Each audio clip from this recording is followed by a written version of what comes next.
তো hey guys, আমরা ready হয়ে গেছি। সরি, আমি রেডি হয়ে গেছি আর এখন আমি বেরিয়ে পড়ছি একটা মন্দিরের উদ্দেশ্যে। তো সেই মন্দিরটা কোথায় আছে সেটা তোমাদেরকে অবশ্যই জানাবো। তো পুরো ভিডিওটা দেখতে থাকো। চলো। হ্যালো। তো আমরা এখন রেডি হয়ে পড়লাম কোথায় যাওয়ার উদ্দেশ্যে। মন্দির। তো কোন মন্দিরে যাচ্ছি সেটা জানার জন্য অবশ্যই ভিডিওটা লাস্ট পর্যন্ত দেখতে থাকো। এখন বেরিয়ে পড়লাম বাড়ি থেকে, যে দুজন মিলে।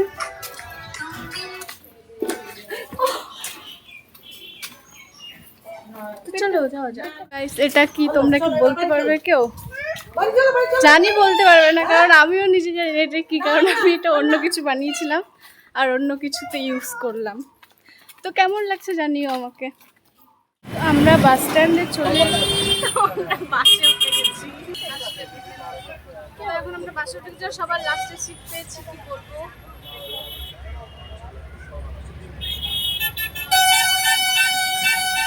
এখন বাস ছাড়বে, তো বাস ছেড়ে দিয়েছে, এখন আমরা যাচ্ছি।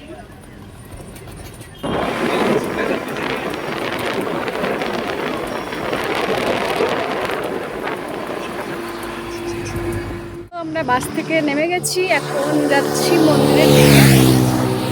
আর বাসে উঠলে বা বাইকে উঠলে আমার চুলের পুরো অবস্থা খারাপ হয়ে যায়, কিছু বলার।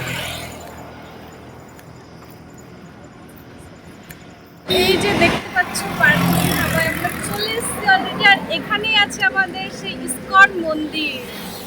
চলো যাওয়া যাক।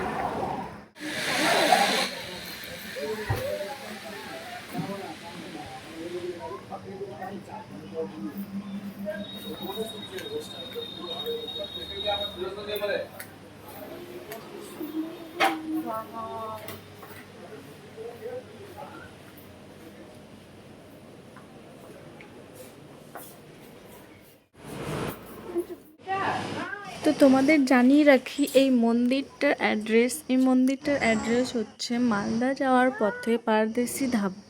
পারদেশি ধাবা তোমরা কম বেশি অনেকেই চেনো, খুব নাম করা। তো সেই পারদেশি ধাবাতে গেলেই তোমরা এই মন্দিরটা দেখতে পাবে। পারদেশি ধাবার পুরো পাশেই রয়েছে এই মন্দিরটি।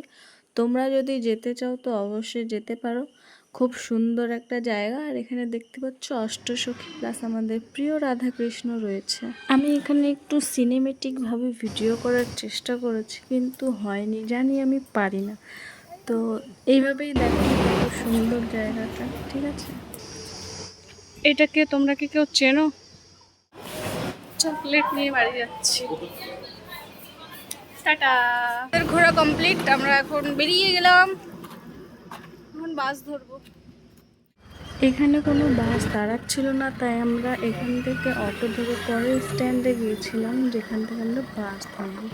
তো এই জায়গাটা কোথায় তোমরা যদি জানো অবশ্যই কমেন্ট করে জানাবে। দেখো কত সুন্দর রাস্তা।